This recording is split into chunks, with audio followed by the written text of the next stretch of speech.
हमारे साथ कांग्रेस पार्टी के प्रदेश उपाध्यक्ष सुशील पासी जी हैं। जैसा कि आपको प्रदेश महासचिव से प्रदेश उपाध्यक्ष बनाया गया है और रायबरेली को कांग्रेस का गढ़ माना जाता है। इस बार 2024 के चुनाव में क्या चुनौतियां रहेंगी? बहुत बहुत धन्यवाद।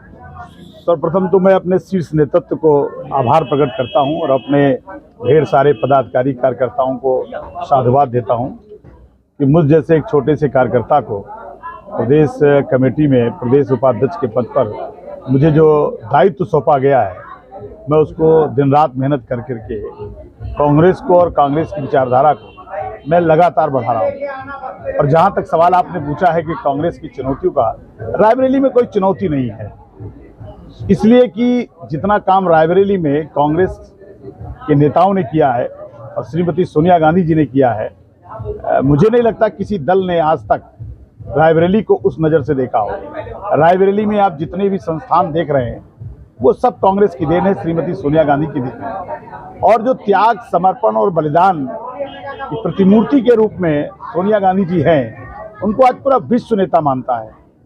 वो जब रायबरेली में कभी सेवा की जरूरत होती है तो उसमें केवल सोनिया गांधी का नाम आता है। कोरोना काल में आप जानते हो कि सांसद निधि से जिला अस्पताल में जो गैस की पाइप लगी है, एक बहुत बड़ी परियोजना, कि हर बेड पर जो है गैस यानी ऑक्सीजन जो है मरीजों तक पहुंचाई जाए।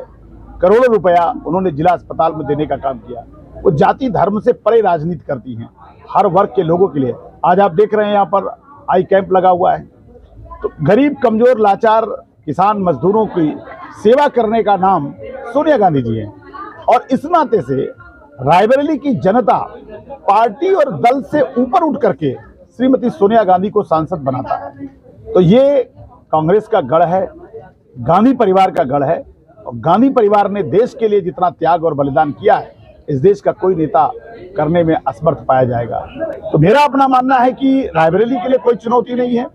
गांधी परिवार चुनाव लड़ेगा, और गांधी परिवार जब चुनाव लड़ेगा तो दल नहीं चुनाव लड़ता है, फिर रायबरेली की जनता चुनाव लड़ती है। और रायबरेली की जनता जो है वो कांग्रेस और गांधी परिवार के साथ खड़ी होती है। हाँ, दूसरे दल के लोग अपने टीआरपी बढ़ाने के लिए या खाने कमाने के लिए जो राजनीति को धंधा बनाते हैं, जो व्यापार चलाते हैं, गरीब किसान मजदूरों के साथ खड़े होने के बजाय उनका शोषण करते हैं, जुल्म जाति करते हैं, अत्याचार करते हैं, वो लोग हो सकता है चुनाव लड़े। तो कुछ लोग राजनीति में मजबूरीवश कभी कभी स्वार्थ और लालच में दलों की राजनीति करने लगते हैं, लेकिन जो जनता होती है वो हर चीज का जवाब देना जानती है।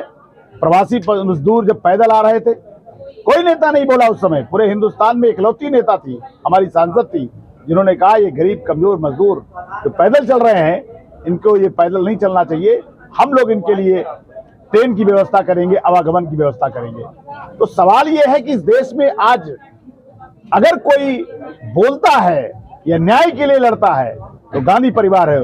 आदरणीय प्रियंका गांधी हैं, राहुल गांधी हैं और सोनिया गांधी है। और इसीलिए भाजपा अगर किसी से डरती है तो केवल गांधी परिवार से डरती है। जितने तीखे आरोप लगाती है गांधी परिवार पर, क्यों? क्योंकि आंख में आंख डाल करके बोलने वाला अगर कोई इस देश में नेता है तो गांधी परिवार है। इसलिए गांधी परिवार को मिटाने के लिए, गांधी परिवार के खिलाफ साजिश करने के लिए भाजपा यहाँ लगातार साजिश करती है। और मैं आपको बताना चाहता हूँ, आज पूरा हिंदुस्तान राहुल गांधी के साथ चल पड़ा है। भारत जोड़ो यात्रा जब से चली है तब से इस देश का गरीब, किसान, मजदूर, और चूंकि भारतीय जनता पार्टी ने केवल छल किया है, युवाओं के साथ छल किया, विद्यार्थियों के साथ छल किया, इस कदर छल किया है कि आपको जानकर आश्चर्य होगा कि वैकेंसी नहीं निकाली गई, लेकिन बच्चों से पीईटी परीक्षा के नाम पर, यानी प्राइमरी एलिजिबिलिटी टेस्ट के नाम पर हजारों बच्चों को जो है इस देश में परीक्षा के नाम पर हर साल फार्म भराया जाता है और वैकेंसी नहीं निकलती है। ये कैसा देश बना दिया भाई? एक तरफ नौजवान पढ़ेगा, तैयारी करेगा, और उसको केवल कोई वैकेंसी का फार्म भरने के लिए परीक्षा देनी पड़ेगी। 30 लाख पद खाली पड़े हैं। इस देश में नौकरियां नहीं दी जा रही हैं, और इस देश में ये परिवर्तन की आंधी ये कांग्रेस लड़ना चाहती है। इसलिए हमारी आपसे अपील भी है, आपके माध्यम से, कि इस देश के नौजवानों को, पढ़े लिखे लोगों को ये समझना होगा कि ये देश हमारा है और इसको कोई लूट रहा है, तो उसके खिलाफ हमको खड़ा होना पड़ेगा। वरना चाहते चुनाव नजदीक आ गया तो वैकेंसी की विज्ञापन शुरू हो जाएंगे पेपरों में, अभी सूचना जारी हो जाएगी। क्या गजब का ड्रामा है भाई। तो मेरे कहने का मतलब है, उनको इस तरह से फार्म भरवाया जाता है, उनसे वसूली की जाती है, छात्रों से जिस तरह से वसूली की जाती है, और जिसका सेंटर एक स्थान से दूसरे सेंटर में भेज दिया जाता है। यानी अगर कोई रहने वाला बाराबंकी का है तो उसको बांदा में पेपर देने के लिए भेजा जा रहा है। ये क्या खेल खोला है। तो मैं आपसे कहना चाहता हूं, इस देश में नौजवानों के साथ छल हो रहा है, किसानों के साथ छल हो रहा है, गरीबों के साथ छल हो रहा है, महिलाओं के साथ छल हो रहा है, और ये सब मिल करके फिर से लोग नारा दे रहे हैं, आओ लौट चले कांग्रेस की ओर। अब इस देश के हर जाति मजहब के लोग कहते हैं कि हमने सबको मौका दिया, बहुजन समाज पार्टी को मौका दिया सरकार चलाने के लिए, समाजवादी पार्टी को मौका दिया सरकार चलाने के लिए, और भारतीय जनता पार्टी को भी 10 साल भुगत लिए, और अब जनता कह रही है आओ लौट चले कांग्रेस की ओर। हर जाति मजहब के लोग कांग्रेस के, तो कांग्रेस कोई चुनौती नहीं है। कांग्रेस एक विचारधारा है, देश को बचाने की विचारधारा है, जिसमें तमाम हमारे नौजवान पदाधिकारी सब लगे हुए हैं, और जनता इस बात को समझना शुरू कर चुकी है। इसलिए मैं आपसे उम्मीद करता हूं कि जनता की तरफ से लगता है मुझे कि 2024 में हम राहुल गांधी के नेतृत्व में दिल्ली में सरकार चलाएंगे।